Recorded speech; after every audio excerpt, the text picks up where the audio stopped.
Good afternoon. Today is February 17, Tuesday, here in Orangeville, California, 2026. Our Requiem Mass in loving memory of Tito Efren Perez Adriano, who passed away last Friday, February 13, 2026. Our Mass offerings from the Adriano family,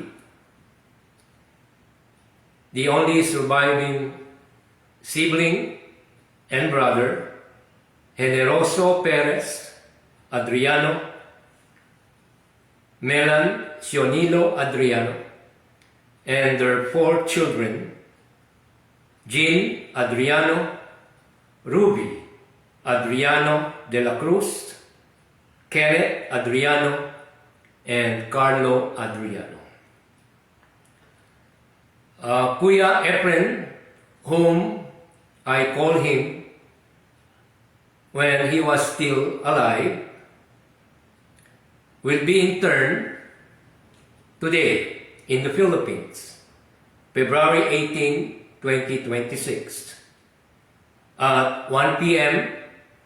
at Montalban Memorial Park, Montalban, Rizal.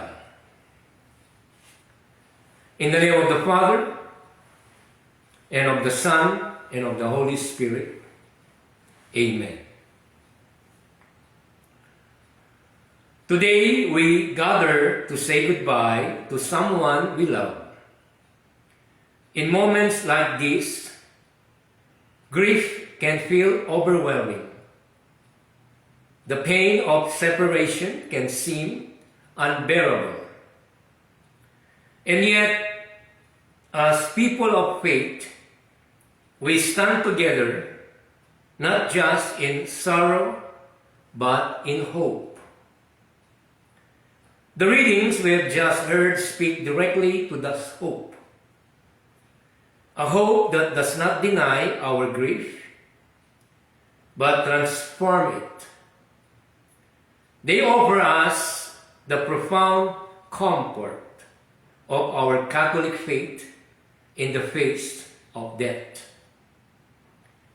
In our first reading from the Book of Wisdom, we hear those beautiful words. The souls of the just are in the hand of God, and no torment shall touch them. What comfort these words bring! They remind us that our loved one is not lost, but found, held safely in God's loving hands. Though to others they may seem to be dead, they are at peace. Though they appear to be punished, their hope is full of immortality. This passage speaks to a truth that the world often misses. From the outside, death appears to be an ending, a punishment, a defeat, but for those with eyes of faith, we know it is a beginning, a homecoming, a victory. St. Paul reinforces this truth in our second reading from 1 Corinthians. Christ has been raised from the dead.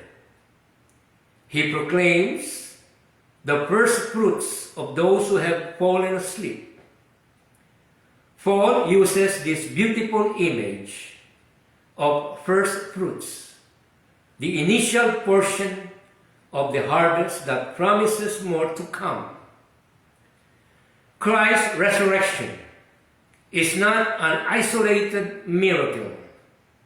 It's the beginning of our own resurrection. The Church has consistently taught this truth throughout the centuries. The Catechism reminds us that in death, God calls man to himself. Death is not an end, but a passage. The moment when we are finally united with the one who created us, redeemed us, and loves us beyond measures. This does not mean we should not grieve.